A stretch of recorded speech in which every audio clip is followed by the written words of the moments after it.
जो next topic है हमारा वो है, अब जो हमने डिविजन्स किए थे मिनरल्स के, उसको हम डिटेल में पढ़ने जा रहे हैं। तो हमारा जो पहला पार्ट है वो है फेरस मिनरल्स। ठीक है, फेरस मिनरल्स।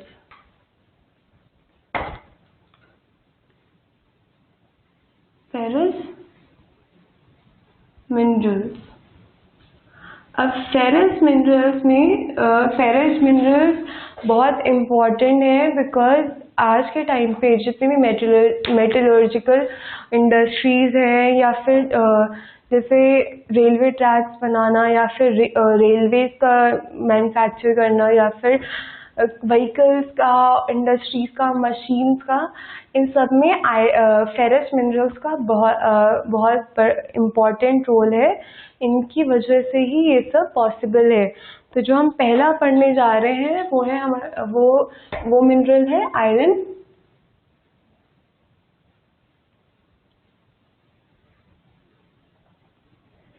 आयरन। तो आयरन मेटलर्जिकल इंडस्ट्रीज में बहुत इम्पॉर्टेंट है। मेटलर्जिकल मतलब जो मेटल से रिलेटेड इंडस्ट्रीज है उनमें बहुत इम्पॉर्टेंट रोल प्ले करते हैं। तो मेटलर्जिकल इंडस्ट्रीज में बहुत इम्पॉर्टेंट रोल प्ले करता है। अब इंडिया में आयरन बहुत अच्छे से प्रेजेंट है। मतलब इंडिया में अगर एक्सट्रैक्शन है उसका आयरन का, वो बहुत अच्छे अमाउंट में मिल जाता है हमें। मतलब कोई ऐसी कमी नहीं है इसमें आयरन की एक्सट्रैक्शन में। और ये भी इम्पॉर्टेंट फैक्टर है कि जैसे अब हमें कोई भी मिनरल एक्सट्रैक्ट करना है तो वो डिपेंड करता है कि उसका पहली बात है कि उसका जो जैसे मान लो मिनरल एक्सट्रैक्ट करना है, हमें ओर से मिनरल एक्सट्रैक्ट करना है, यहाँ से ओर से। तो ओर, पहली बात तो ओर में उस मिनरल का कंटेंट अच्छा खासा प्रेजेंट होना चाहिए। पता लगे हम उसमें से इतना सारा प्रोसेस लगाया हमने उस रॉक पे, और हमें उससे उसका 10% या उसका 5% सिर्फ मिल रहा है मिनरल, तो उसके लिए तो हमारा प्रोसेस वगैरह सब वेस्ट जाएगा, इतना महंगा पड़ जाएगा हमें। तो एक तो sufficient amount of mineral present होना चाहिए।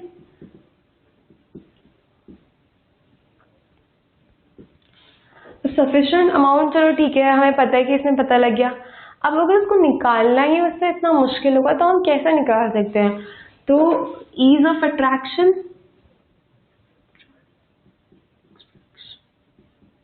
मतलब उसकी एक्सट्रैक्शन जो है वो बहुत इजीली हो जानी चाहिए, अदरवाइज वो हमें बहुत महंगा पड़ जाएगा।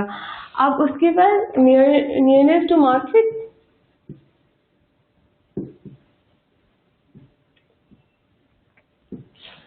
मार्केट नियर बाय होगी तभी हम उसको फर्दर सेल कर सकते हैं, या फिर वहाँ से अपनी ज़रूरतें जैसे मशीनरी वगैरह वहाँ से लेके आना माइन के पास। तो मार्केट पास होनी चाहिए। और इन तीनों फैक्टर्स को देख के हमारा कॉस्ट डिपेंड करती है, कॉस्ट ऑफ एक्सट्रैक्शन। अब इस कॉस्ट को देखने के बाद कि हमारा अप्रॉक्सीमेट कॉस्ट कितनी आ रही है, कि हमें पता लग गया कि हाँ उसके एक्सट्रैक्शन के लिए इतनी सी मशीनरी यूज़ होगी, मार्केट से यहाँ तक लाने में ट्रांसपोर्टेशन कितना होगा, कॉस्ट कितना होगा, तो उसके इन तीनों के सम पर हमें डिपेंड करता है कॉस्ट ऑफ एक्सट्रैक्शन। और इस कॉस्ट को डिटरमाइन करने के बाद जो मतलब अप्रॉक्सीमेट डिटरमाइन करने के बाद हम देखते हैं कि उसका जो फिर उसके बाद हमने कॉस्ट डिटरमाइन कर लिया, और कॉस्ट डिटरमाइन करने के बाद जो रिजर्व्स है, जो मिनरल के रिजर्व्स है, जहाँ पे बहुत सारा मिनरल प्रेजेंट है रॉक में, उन रिजर्व को फिर माइंस में कन्वर्ट किया जाता है, वहाँ पे काम शुरू किया जाता है, माइंस में कन्वर्ट होता है। तो वो प्रोसेस फॉलो करने पड़ते हैं। ऐसा नहीं है कि एक बार देगा कि यहाँ पे प्रेजेंट हो तो उससे निकाल, काफ़ी सारे लंबे लंबे प्रोसेस होते हैं, वो काफ़ी टाइम लग जाता है, बनने में भी टाइम लगता है, और इनको निकालने में और यूज टाइम लगता है, बट इनको यूज़ करने में आज के टाइम पे टाइम बहुत कंपैरेटिवली कम लगता है। तो हम बात कर रहे थे यहाँ पे आयरन ओर की मेटलर्जिकल इंडस्ट्रीज में यूज होता है। अब आयरन मैग्नेटाइट 3 टाइप का होता है, 2 टाइप, मैग्नेटाइट,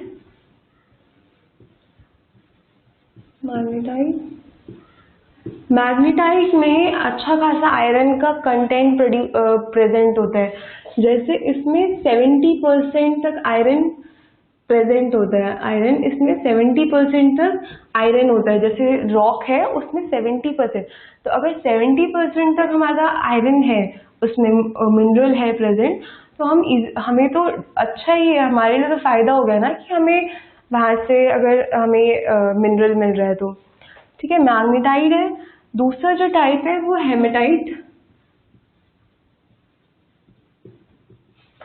हेमेटाइट में 50 से 60% तक आयरन प्रेजेंट होता है, ठीक है।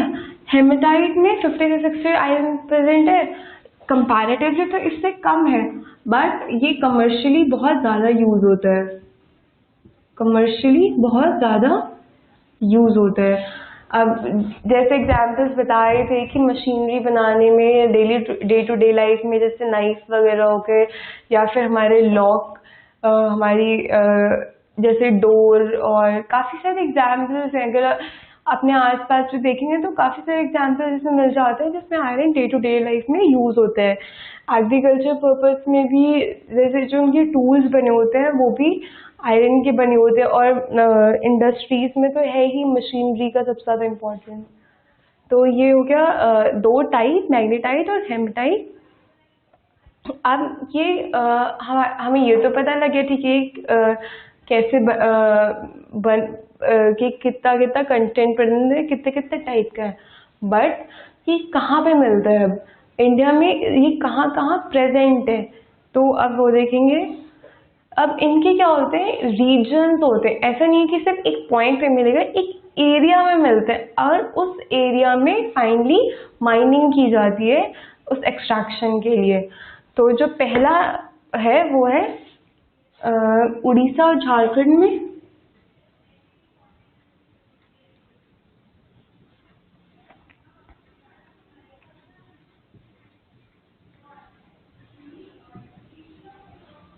झारखंड का जो साउथ पार्ट है, जो बिल्कुल जो टच हो रहा है, जैसे झारखंड अगर यहाँ पे ऐसे करके खत्म हो रहा है, और उड़ीसा यहाँ से, उड़ीसा जो अगर यहाँ से ऐसे करके फिर यहाँ छत्तीसगढ़ है, यहाँ पे इधर, यहाँ पे बाउंड्री पूरा इंडियन बे ऑफ बंगाल की। तो जो ये है उड़ीसा और झारखंड, झारखंड जैसे ये वाला पार्ट है और उड़ीसा ये पार्ट है, तो इनकी जो माइंस हैं वो बिल्कुल ऐसे प्रेजेंट है। एक माइन यहाँ पे है अगर, तो दूसरी इधर और तीसरी इधर, ये बिल्कुल आसपास है। और ये जो पूरा रीजन है यहाँ पे कोल प्रेजेंट होता है, ये पर इनकी माइंस यहीं पे हैं जो फेमस माइंस है। और इनके अब नाम क्या क्या है, इनके नाम है बादाम पहर माइंस, बादाम पहर माइंस, और इस वाली माइन का नाम है अच्छा ठीक है, बादाम पहर माइन। और ये प्रेजेंट है जो ये जो उड़ीसा में जो माइंस प्रेजेंट है उनका नाम है बादाम पहर माइन। और इनकी जो डिस्ट्रिक्ट आती है वो आती है मयूरभंज, मयूरभंज और केंदुझर,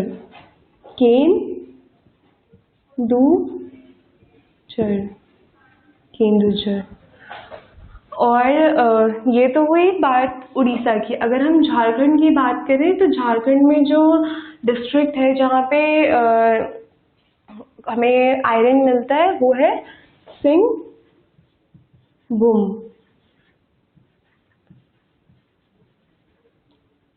सिंहभूम डिस्ट्रिक्ट में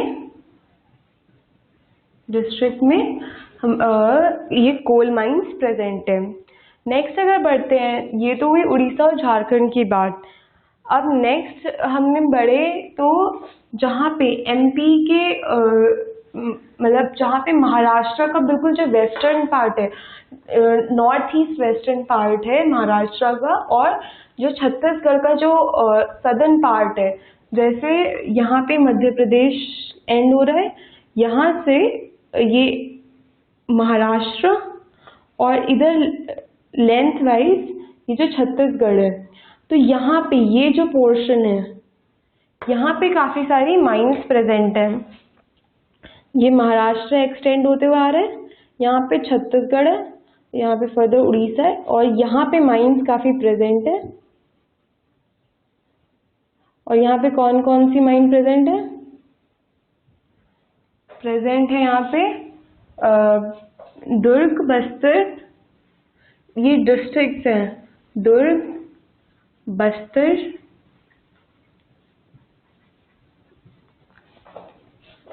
चंदनपुर,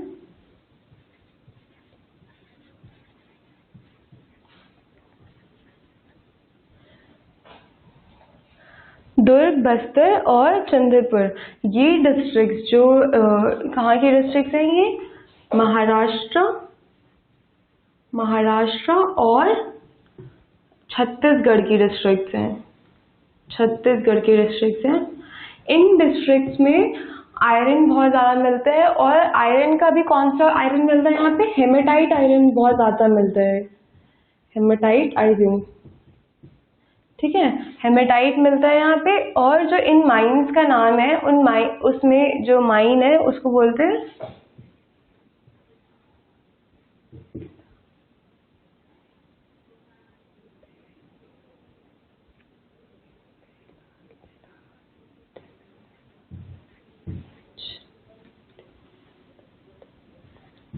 बेलाद रेंज।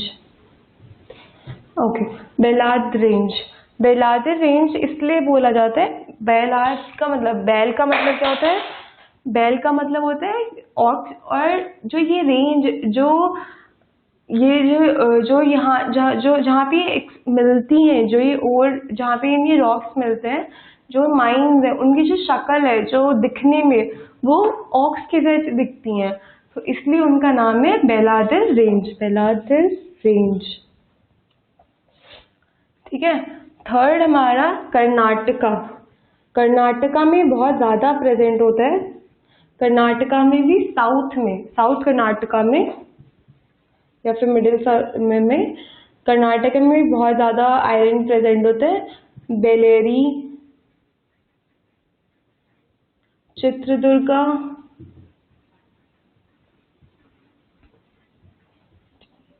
चिकमगलू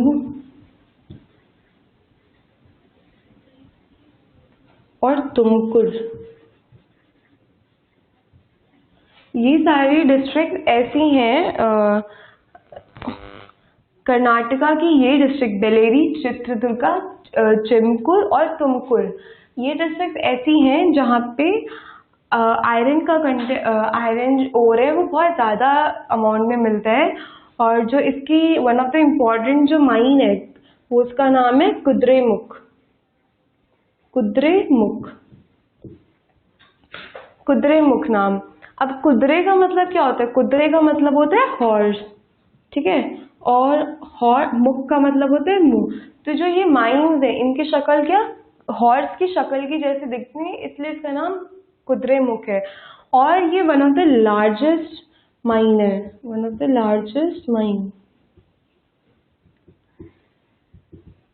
जो ये वाली हमारी जो रेंज है दुर्ग, बस्तर, चंद्रपुर वाली, इससे आयरन एक्सपोर्ट बहुत होता है, मतलब विशाखापट्टनम तक जाता है, और फिर विशाखापट्टनम से वो फर्दर जापान और साउथ कोरिया तक बहुत वहाँ पे एक्सपोर्ट बिजनेस होता है यहाँ का। कर्नाटका में जो कुद्रेमुख और ये वाले सारे हैं, बेलेरी, चित्रदुर्गा, चिकमगलू और तुमकुर, इन डिस्ट्रिक्ट से जितना भी ओर निकलता है, जो आयरन निकलता है, वो स्लरी में मिक्स करके, फिर स्लरी में मिक्स करके पाइप के थ्रू मंगलोर तक भेजा जाता है। तो मतलब एक जगह से दूसरी जगह तक ट्रांसपोर्टेशन हो रहा है, ठीक है।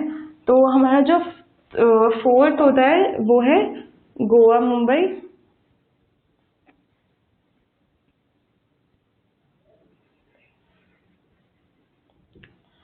गोवा मुंबई में प्रेजेंट तो है आयरन, बट उसका कंटेंट इतना ज़्यादा अच्छा नहीं है आयरन का, तो ये सिर्फ लोकली यूज होता है। तो गोवा मुंबई